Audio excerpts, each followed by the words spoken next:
Does identity include in branding? Yes. How do you maintain your employees? How do you retain your talents? Don't try to be global. Try to Mhm. be clear. Good morning, good afternoon, good evening, wherever you are. I hope you are listening to us. This is the Noble Honorable, where the stories aren't told, we tell them. Where the truth hides in silence, we sell them. Every voice that the world overlooked, every vision that nobody booked. This is noble, this is honor, this is where the world gets wiser. Conversation with the one who dared, the noble honorable. You are listening to the Noble Honorable, the podcast where we sit across from the people shaping the world and ask the question everyone will be polite to ask. Today, we are talking about something that keeps me at night.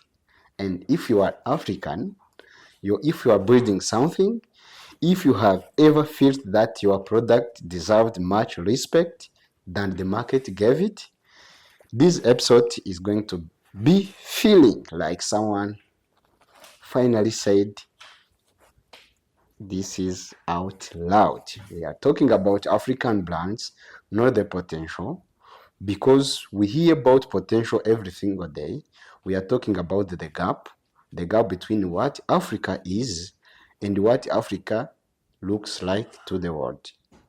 The gap between our culture, which is the richest in human history, and our brand equity, which, let's be honest, has no kept up. My guest today has sat in Delaware, Lagos, London, Johannesburg, with founders who had everything except a brand that matched their ambition.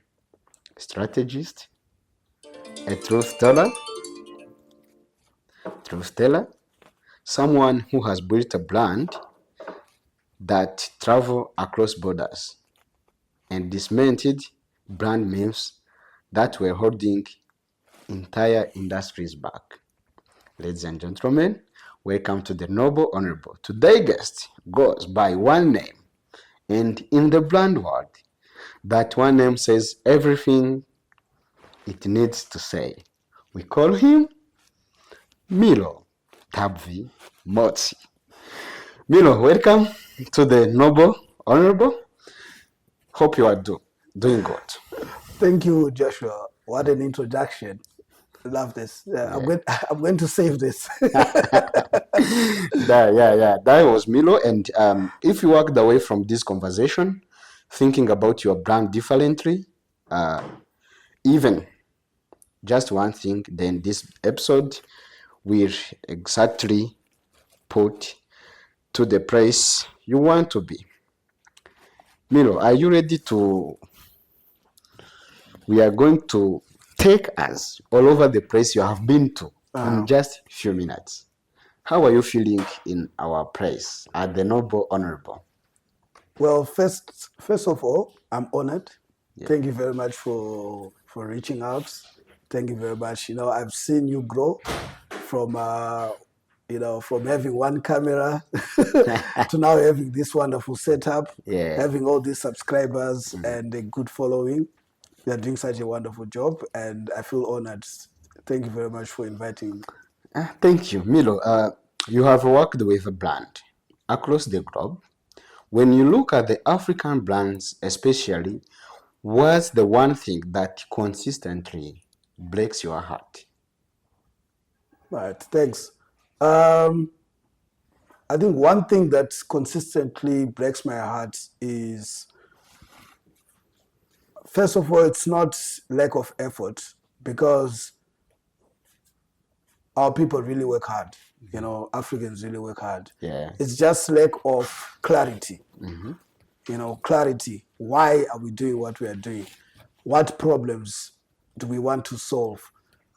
How will the community embrace us? That clear clarity of the path that they are moving. That's always the one thing that lacks, and that's what breaks my heart because everyone complains about other things, lack of money, lack of this, but what they really, really, really like is just clear vision and clarity. That's wonderful response. I want you to be honest with us. Is it a talent problem, money problem, or something better than to keep African brands small? Yeah, like I said before, and this is not just an African problem. I've seen it. I've worked with some European brands. I've worked with some American brands. I think Asian brands are clearer from day one. Maybe it's part of their culture. I've noticed that it's not talent because I've seen some very talented people, and when you speak to them, they blame money. They say that, oh, if we had money, our brands would be as big as the other global brands, Apple, Nike, Mitsubishi, and so forth.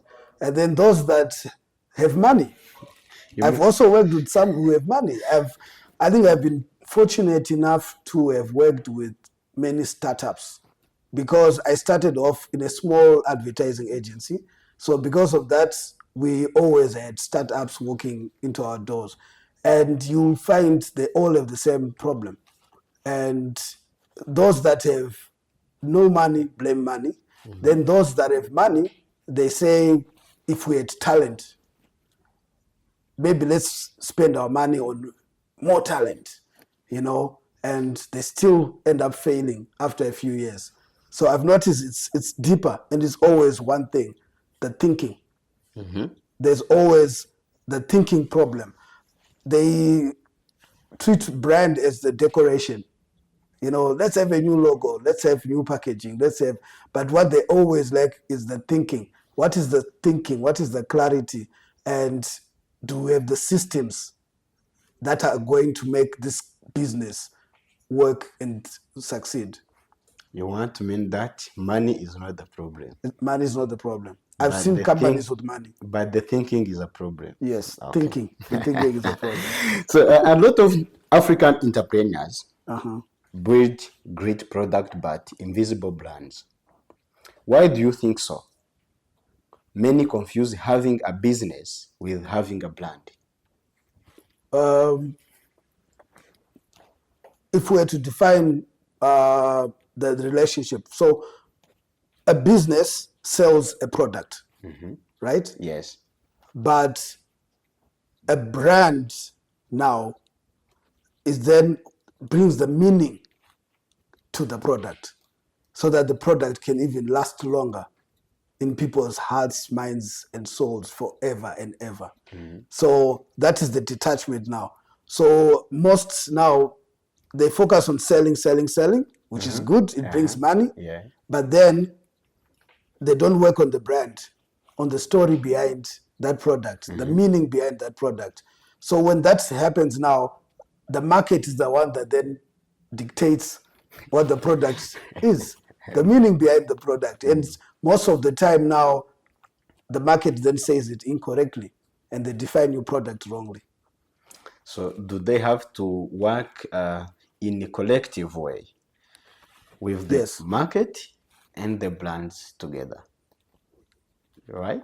they have to work together. Okay. They come as you are coming up with your product, also define that product, create the story around that product. They work hand in hand. Branding should come first when the vision has been thought of, and not at the end. You mean that they first have to work on brand before releasing the product? Yes. What if they have the fear that if I put out the brand, then the product comes, the market does not appreciate the product? They are failing. What should they do? They work together. Remember, branding is not just the outside decoration. It's what the product represents. The feeling that you want people to feel. If it's a bar of soap, if it is a restaurant, you have to think about those things first. So you work with the brand first, then yes, together now with the product and the system. Then you go to the market. That is the question Yeah. I was having to start with, Yes. but I didn't. because I wanted you to come up with that. I want you to define, Yeah. not by definition, but by explanation. Mm-hmm. If the people listen to the word brand in professional way, what do you expect them to listen? I would define the brand as a feeling or an emotion attached to a product. To me, that is what the brand is. It is not all these other things like the logo, the colors, the packaging, the adverts. Those are elements associated Brand. with the brand to help you understand the brand better, to help tell that story about the brand. The brand is deeper, it's here. If I speak of Beyonce, for example, do you even know her logo? But you know her values. You know what she represents. You know many things about her. And that is the brand Beyonce. Is a brand a service or goods? Neither of the two. Which? It is not either of the two. It Is is a it feeling, tangible or intangible? intangible. You mean it's emotional? Yes. Okay, thank you. So, you have sat in the boardroom across the continent. How does the conversation about brand strategy feels different when you are in Lagos, vs London, vs Johannesburg? Also Ed Harare, Kigali. Okay. You let us know many.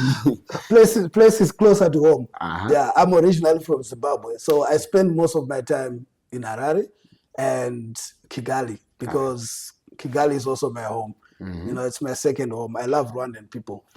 You love? Rwandan people. Okay. You know, they are my brothers and sisters. Okay.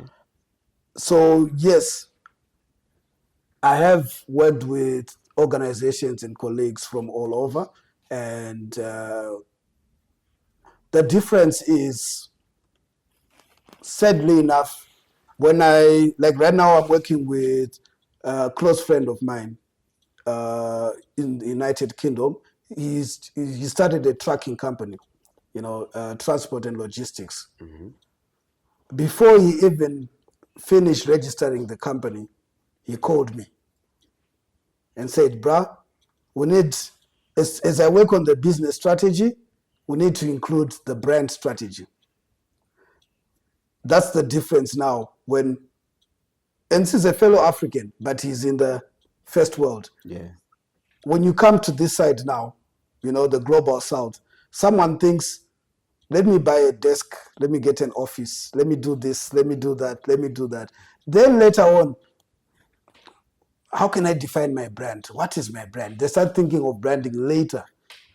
So in the other part of the world, it's strategy. Branding is part of your business strategy. But in our side now, it always ends up being something that's at the end is to decorate the product when you've already finished everything. Yeah. You're like, how can I separate myself from others? And that's the difference. So, to the people who is doing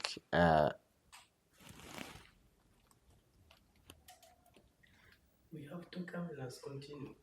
to the people who is doing the business strategy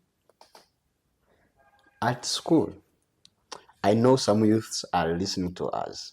Yeah. Do they have to differentiate a business strategy with brand strategy, or it all goes together? It all goes together. It all goes together. Like I said, remember branding is an emotion, right? It's not tangible. So when you come up with your vision, also come up with the meaning of that vision. How are you going to portray it to the people? How are people going to interact and understand you? So even as you come up with the systems now of that business, the systems have to follow that brand. So brand strategy is very much a close part of the whole business strategy. It should not come after. but it comes before. Here is the question I have. Yeah. Africa has 54 countries and over 1.4 billion people. Yes. Why aren't more African brands dominating their own continent before even thinking global domination? I love that. I love how you're thinking. Not many people think like that. I really love that. It's something that's very close to heart. I love my continent. I love my people, and 54 countries. I think you said it better than I've ever said it. 54 countries. That's 54 markets, 54 cultures, lots of industries, different regulations, and so forth. But when we come up with our own, with any product or any service, whenever we think of global, we think, let me also sell to China, let me also sell there, let me also sell there. But what we don't realize is, out of 54 countries, if you get 3 countries, if you service 3 countries, that's already, it's global, because that's 3 different cultures, 3 different ways of doing things, and it's going to challenge you, it's going to make you better. I remember when I first went to Johannesburg to do a photo shoot. I'd been there just visiting a holiday, and this time around I was going on business, and it was a different world, different way of doing things, and I was selling my service to a different market, a different culture. We miss the opportunity to dominate the world by rushing to go international, in quotations, before we even fix our own systems. Yeah. Fix your product, make it very clear, make it successful in Kigali, then scale. But people are quick to scale. So imagine you're already confused, then you scale that confusion internationally. How do you look? You know? You mean that the people does not scale their brand, their service properly, but they distribute the confusion. They distribute the confusion. They think that the global people is not going to recognize as identical things Yes. in their own. Yes. A good example is I'm a big fan of pop culture, music, fashion. Look at what's dominating right now in the pop culture scene globally. Afrobeats. Even the fashion from Africa is dominating. They did not start by launching in London, launching everywhere. Would hear Davido playing in Kigali, would hear Davido playing in Harare, in Lagos, in Abuja, and so forth. Then, after dominating that, he then started dominating the world. In fact, the world then came to him.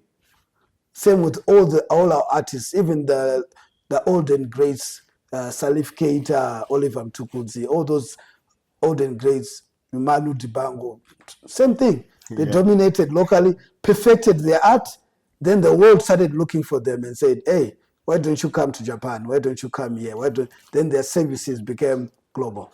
You are giving an example, good example of Africans who started dominating their local market before going to the global market. Yes. But there is a saying that says, Africa is rich, but African are poor.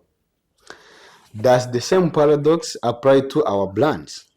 Rich in culture, but poor in brand strategy? People are going to kill us. No, they have to know this discussion is only being listened by the nobles. Yeah. When you are the noble and honorable, you don't receive feedback, you receive feed forward. Give them a feed forward. I like that. You don't receive feedback. Yes. You receive feed forward. I love that. Yeah. You need a T-shirt with that. I appreciate for that one. You agree to I like that. I like provide, that. yeah. So to answer you, I'm glad this is more like a discussion because what you've just said is very true. We are rich in culture. We are poor in strategy. And it comes, I think it comes mainly because of our culturally or traditionally, before, I don't like to use some of these words because they are controversial. Before modern civilization, maybe, we're a social community, the whole of Africa, you know. So we were never capitalist. We never used to sell for profit. We would exchange goods so that we unite a people. So if I was good at raising cattle or cows, you know, or milk, I would exchange with you because maybe you're good at farming vegetables. You It's know, the one called the barter trade. yes, it was just a simple barter trade, and it unites families, Yeah. and that's how we were. So, because of that, we never had the we would never see the world or anything we do as something that should profit ourselves. It was not an individual community. But as the world changed, now the world is very much about profit. Business is about profit, whether you like it or not. So now you need strategy.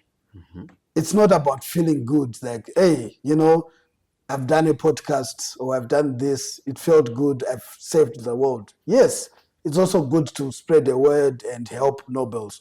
But at the end of the day, you still need to put fuel in your car, you still need to pay your rent or buy a house. So now you need strategy. It has to be clear. How are you going to do this? You are running a business. And that's where we fail now because the other stuff, we're rich. We're rich in culture, in stories. You know, we are so unique. We come up with, I was in Nairobi this other time, and the ideas that the youth are doing, the apps that they're creating, there's so many unique ideas that are rich in culture. But now we need to then add strategy and understanding that we're a business. And that's the only way we can then profit and give back to our communities.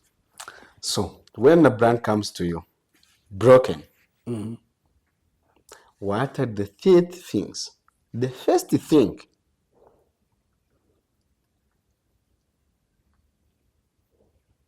are you getting me? The first things you diagnose before anything else. I don't want one. I don't three things that you do when the brand comes to you broken. Broken. Broken. Okay. Now you are going to save the brands of many people. Right now, tell us the things. Three things. Like a doctor. Yeah, sure. Yeah. Like a doctor, obviously, I have to analyze. I have to assess what is wrong. So I think the three things that I would look at is clarity. I've spoken about this before. It's important to be clear where you're going and why you're doing what you're doing. Then consistency. You have to be consistent in what you're doing. You don't become something today and something tomorrow. You have to be consistent because people will attach to you by being consistent. If you are making bread and the bread is to be fresh for 3 days, be consistent with that. Don't tomorrow maybe put less milk or less this because of that, and now after 30 hours the bread is no more fresh. Be consistent. You know, it's important as a brand. Then the last one would be commercial logic. And I said this before about understanding business. You're a business at the end of the day. Can it sell? Is it solving a problem? And are you the most skilled at that? You've got to sell at the end of the day, because if you can't sell, then why are you doing this? Even a charity has to sell. Even a church has to sell. Wait, a charity have to sell, It has to sell. the church have to sell. Yes. Okay, we will come on that. I'd love to talk about that. So, African brands are often told to go global, but is that actually the right advice, or it is the wrong destination sold too early? The wrong destination. How and why? Wrong. Going global is an outcome, right? It is not a strategy. It's an outcome of doing things in a certain way. Then you become global. You can't sit down and say, I'm going to be global. Focus on the problem you're solving, focus on your business, focus on the systems, become successful locally. Then the rest will follow. It's easy to then scale. Remember, we spoke about it earlier that if you just scale without proper organization, you're scaling confusion. So that's not a strategy, it's an outcome. Think clearly locally, then scale after that. Does identity include in branding? Yes. So if identity is everything in branding, how do African brands find a voice that's authentically African and globally understand at the same time? Don't try to be global. Try to be clear. Don't try to be. Don't try to be global. Try to be clear. That's the first thing. Be clear. Have a very, very, very clear direction of where you're going. Do your things well. Fix your systems. Implement your systems. Then after that, scale. You've got your own voice. You've got your own way of doing things. As Josh, you have your own way of doing things. Perfect that. Make that successful. Then scale it. Few seconds ago, you said,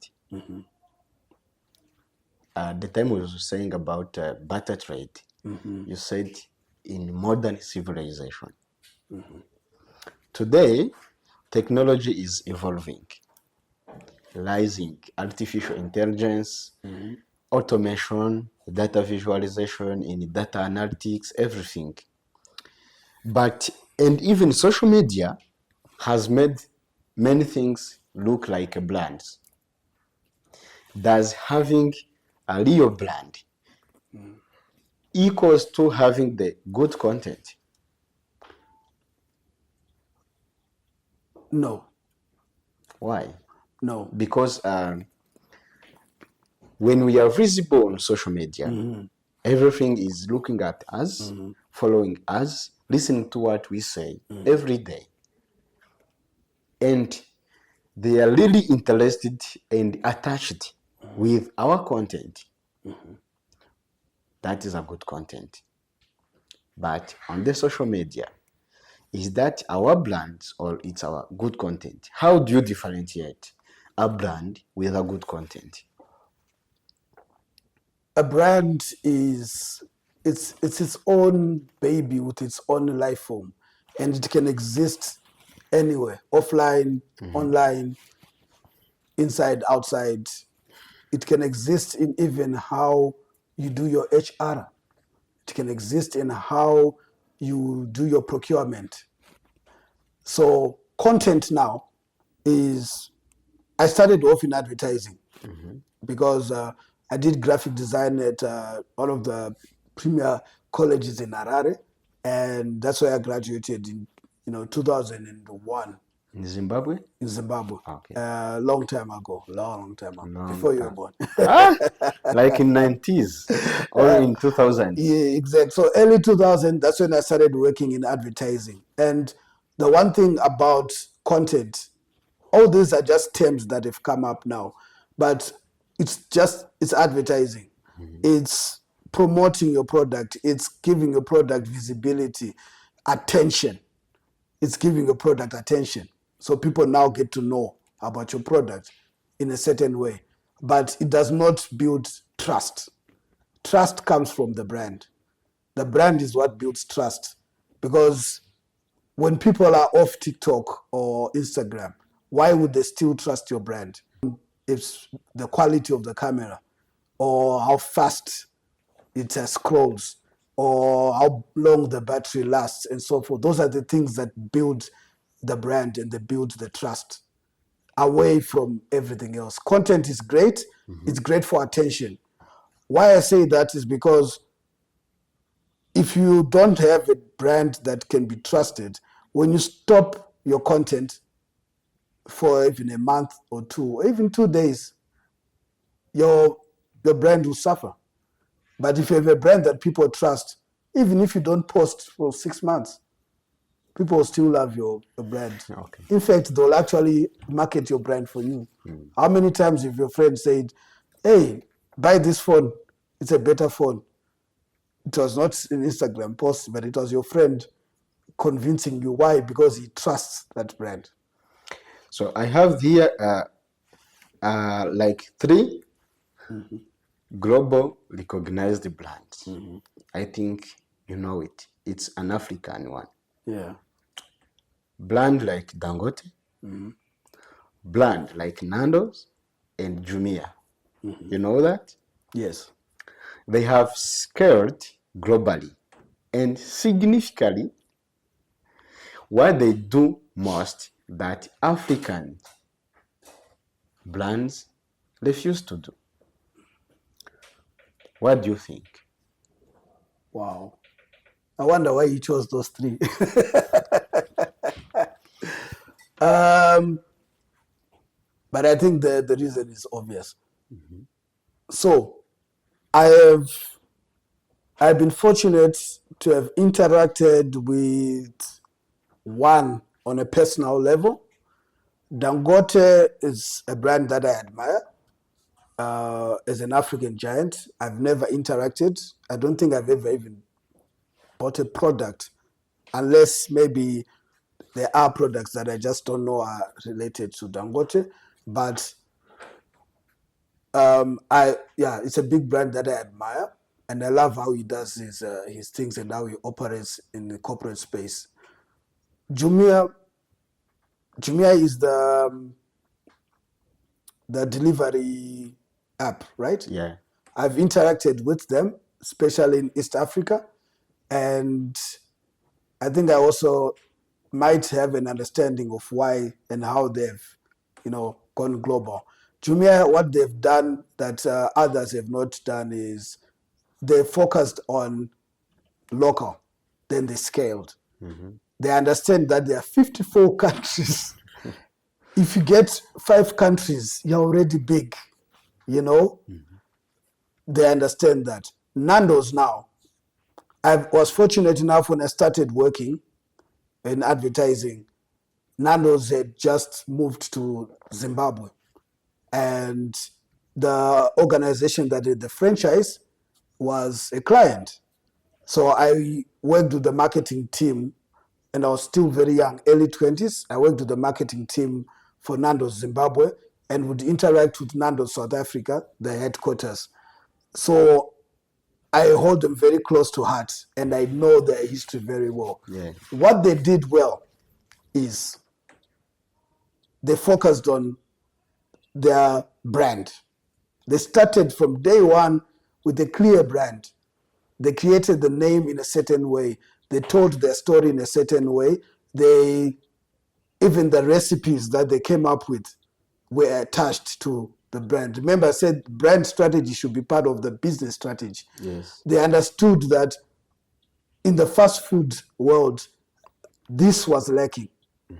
And a purely local African idea was lacking. They created this African idea, and then they perfected it in South Africa. Then they started to scale. So when they then moved to Zimbabwe, it was kind of not exactly easy, but they were clear of their identity and what they wanted to say to the community and what products that's unique that they were bringing. Then they moved next. And I remember when I was no more working with them, but when they moved to England, and I'm not sure if they're in America, but They moved to England, and it was a no-brainer. And they kept their identity. Yes. Everybody knows they're an African brand, but they do it so well, and they are so consistent in their language, in their tone, in their systems. If you walk into a London Nando's store, it will be almost the same as walking into a Nairobi one or a Harare one or a Johannesburg or a Cape Town store. What they change is they change the language according to the culture.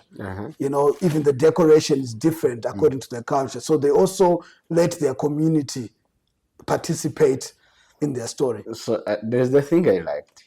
We started listening to how those African big brands grow. But at the end, the UK, the London brands come again in Africa, right?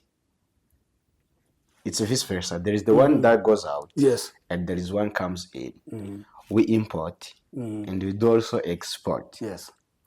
But Western brands put many millions into brand storytelling. Can African brands compete without the same budget, or is there actually advantage in starting lean? I don't want to lie. Money helps. Money helps. Money helps. It really does.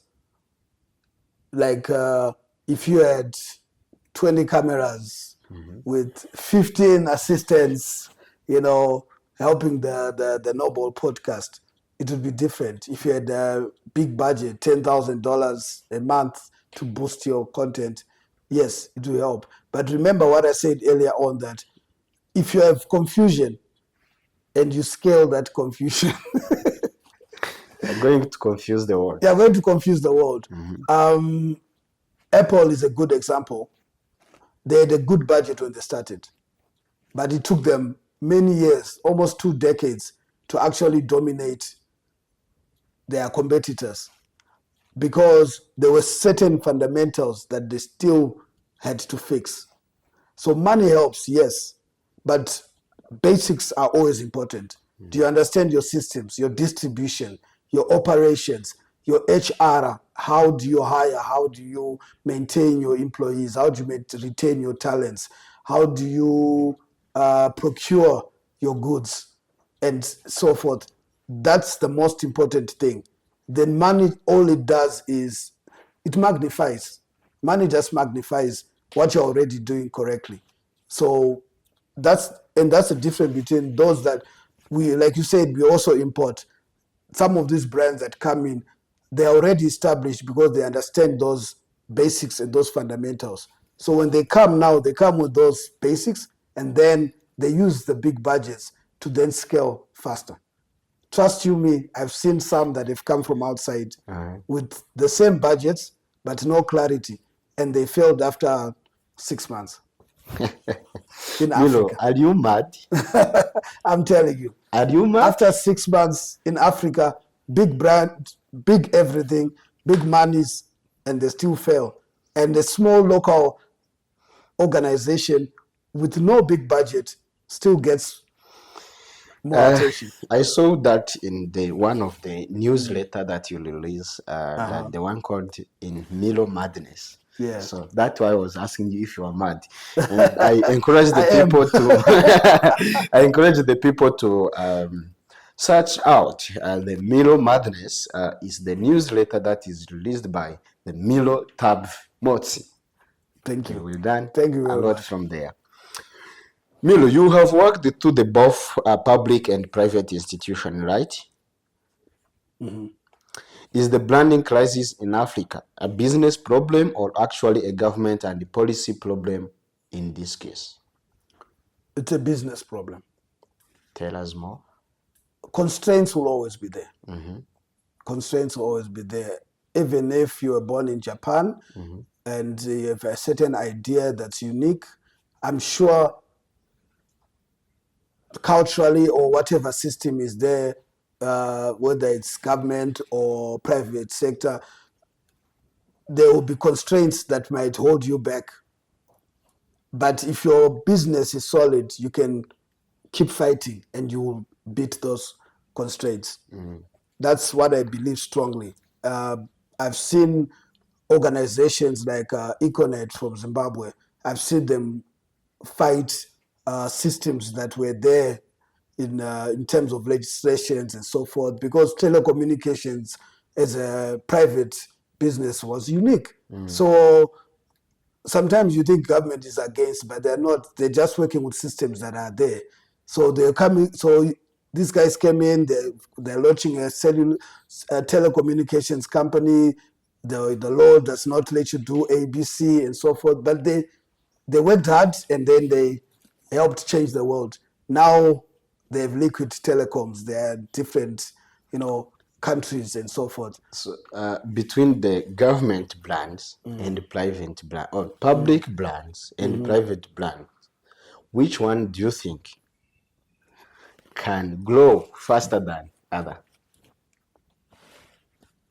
Private. Why? Why? Because Remember, private Yeah. does not have. Remember, money matters. yes, Private does not have enough than private. Then let us know why the private brands can grow faster than the public brands. private can grow faster because of when it comes to wanting to scale, decision making is faster and it's not really limited to borders. It's not limited to a certain language or certain laws and so forth. They can easily, a private organization like yourself, you can easily decide, you know what, let me speak to my partner, Sam. Let me speak to how are we going to do this? Let us do it on Monday. And you make a decision and you move. So it's faster. Whereas government organizations, and I've noticed even NGOs, because of how they've been set up, some decisions take longer. And because of that, you miss out on opportunities that are very current. So decision making is a key. It's a key. Thank The you. world moves very fast. So I want you to fix this right now.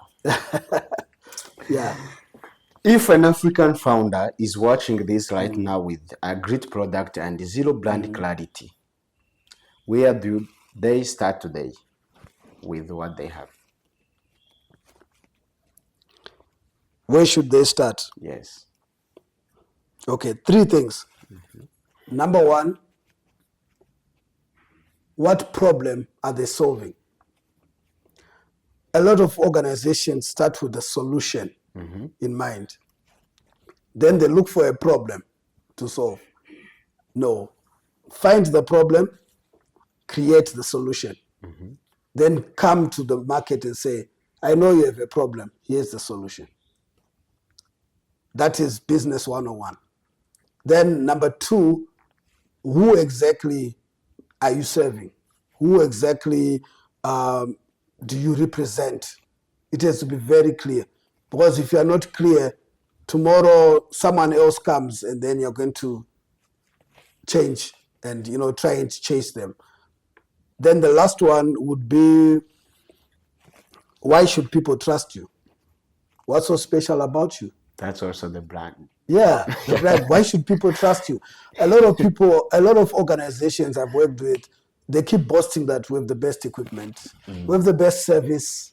If it's a personal brand, it says I speak better than everyone, I sing better than everyone, and so forth. It's always very much internal. They don't take time to understand who they are talking to and why should they buy? Why should they trust them?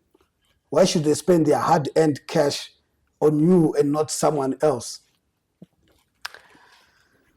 So they got you, but I have the question for them on that response. You said they have to find the problem they are saying. How does this relate with their target market? Because there is the brand that can sell today let me use these two examples. Yeah. High income earner Yeah. and low income earner. And let us know who is better to sell to. Can you repeat that again? I mean, you started with saying that they have to start with the problem they are solving and start with the solution. This comes to the market, right? Because before solving the problem, you have to identify who is having the problem. And there's two people. High income earner, the one we call rich, and low income earner, the one we call those who are not rich. Who are the best ones to sell to? None of them. Why? Remember, first of all, find a problem, right? Yes. Let's say the problem is access to water.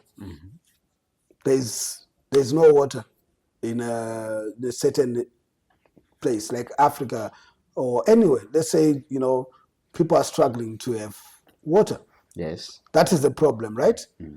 So what is the solution? Maybe you come up with a solution like, I think we need a drilling machine. Yeah. Because there's water down there. We need to drill and then collect that water, make a well, Yeah. and then we need to filter that water so that it is safe for drinking. Yeah. So when you go now to a community and you say, I found the solution, what are they going to say? Wow, this is good. It's exactly what we needed. Because you're answering a question. You do not rush to just go into a community and say, you need a bowl. You need a well. You need, that's what a lot of friends do. You go to a country and you see, you go to Harare and you see people with bowls and you say, a bowl is a good idea. Then you come to Kigali and you say, I'm going to sell you bowls. Only to find out that they have access to water. They don't need a bowl. You see? Yeah, so I want to come. You to go back to your question. So you said high income or low income. What I'm saying is that problem can be for high income, it can be for low income. It's up to you to choose. So you prefer to choose the problem that solve the Yes, common problem. that works for you Okay. as a problem solver. If the problem now is for low income, like for example the drilling, and these villagers cannot afford, you come with a solution. Maybe I go to an organization that is willing to pay for these villagers. At the end of the day, it's still, so the market remains the low income, but the people that are going to help you feed that market becomes another sub-market. So, but when you come with a solution in mind all the time, you're going to spend so many years, so much unnecessary marketing spend trying to target a certain demographic, and you're not really clear why. Just because someone told you that Richard has got lots of money. Okay. So you have been a brand strategist many years ago. Yes. Until now, and you are still continuing. And I have the thought that says nobody is perfect. Yeah. And I don't agree with the context that says practice makes perfect. What I do support is practice makes improvement. Yes. Because you can never be perfect, never be perfect, but you can improve. I want to know, what is the one brand mistake you are repeated so often across Africa that you can write the whole book about it? I like how you say practice makes, you said practice makes improvement. Yes. I think all of us have made this mistake, including me. Even though I am, yes, a brand strategist and I've worked and helped many, I've also started my own brands, and I've made the same mistake many times. And the mistake is starting with execution before clarity. We are quick to rush to execute. You spend years or in the lab, you spend many hours, late nights working on a book or working on this, and you're not really clear why you're doing it and for who. So by the time you finish now your product, and then you remember the example I gave you of the drilling equipment, Yeah. you have now fixed that, made your drilling equipment, but you did not really focus on how are you going to do it. You then come and then you try to force people to buy it. You spend money marketing that drilling equipment, paying social media influencers, and you don't understand why people are not buying. So you said, I quote you. You said, Yeah. in brands, you have to make profit. Yes. Then pricing is in brand.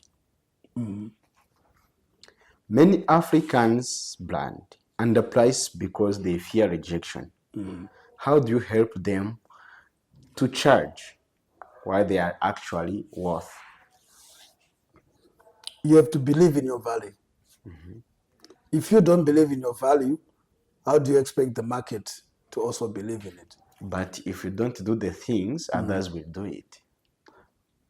You have to believe in your value. You have to be willing to fight for that value. Always know that it's not going to be easy. Unfortunately, we live in a microwave era where you want to put something in a microwave, 30 seconds, it's finished cooking. But the real world is not like that. You have to put in ingredients, you have to cook, you have to spend time in front of the stove until your food is ready. It will take time. If something is high value, it's going to take longer to be accepted. Let us be practical. That's practical. If something is high value, that means it should charge more, right? It will take long to be accepted. If something is low value, yes, charge less. There is the youth out there. Yeah. He's a brand growing strategist. Yeah. He's building something. So then when he's going to charge the fees, he's afraid to lose the customer. If he does not do it, others are going to do it even at the lower price. But he needs to survive. What would you advise him? Okay, firstly, what comes first? Is it the customer or the problem that you want to solve? Tell us. I would say the problem you want to solve should be more important. Then the customers will follow. You'll find your customers. And yes, you need to survive. I also need to survive. Yeah. It's up to you now to have your own strategy that's going to help you survive. Do you apply for a grant? Do you look for what we call low-hanging fruits? So yes, I've got this big idea that might take 5 to 10 years. How am I going to sustain? Maybe let me be a teacher for some time, get money from there and keep funding this, because I know, I'm clear, it might take 5 to 10 years before people really believe that this is worth so much money. So you have to be able to balance, because the moment you create a certain value that's so low, don't think tomorrow you're just going to wake up and then change. People already now see you as, you see your product as a certain value. Yeah. Some companies go a step further, and then if, depending on the organization, they might have different products for different people. Yeah. So they'll have a less value product that they know that we can sell this fast so that we make some money. Even if I'm making small profits, but I'll move the volumes And I know this product might not survive 5 years because there's so much competition. But then there's this other bigger product that I really want to be the main product. So this small one is going to help fund this big one. Yeah. So the African youth is largest in the world. How do brands tap into that energy without reducing themselves to just chasing trends? Yeah, never chase trends. And if I'm an organization and I want to attract the youth, I wouldn't try to also chase trends. And if I'm a youth that's also starting something, I wouldn't want to try and chase trends. Most trends come and go. You can never keep up. Focus on an identity, and then maintain that identity, because that identity will last longer. And even as an organization trying to attract the youth are looking for an identity. They are looking for a purpose. They're not stupid. I was young once, and people would look at me and say, "Hey, you're 15, you don't know anything." Yes, I might not be wise, but I'm still intelligent. So I know what I want and I know where I'm going. From a young age, I already knew about my history. I knew about my country. I knew about Africa and where I wanted to take it. I just was not 100% clear, but I knew. So I was not stupid. I was looking now for an identity that can solidify. So that's the most important thing, more than anything else. Entertainment, all this stuff, it will come and go, but the identity. So I want now, we're going to talk about the future. In 10 years, which African country do you believe will produce continent's first truly global household brand? And why? I think we already have some. Let us know. We already have some. Like Nando's is a global brand. We have personal brands that are households. The Trevor Noahs, Tyler, Davido, our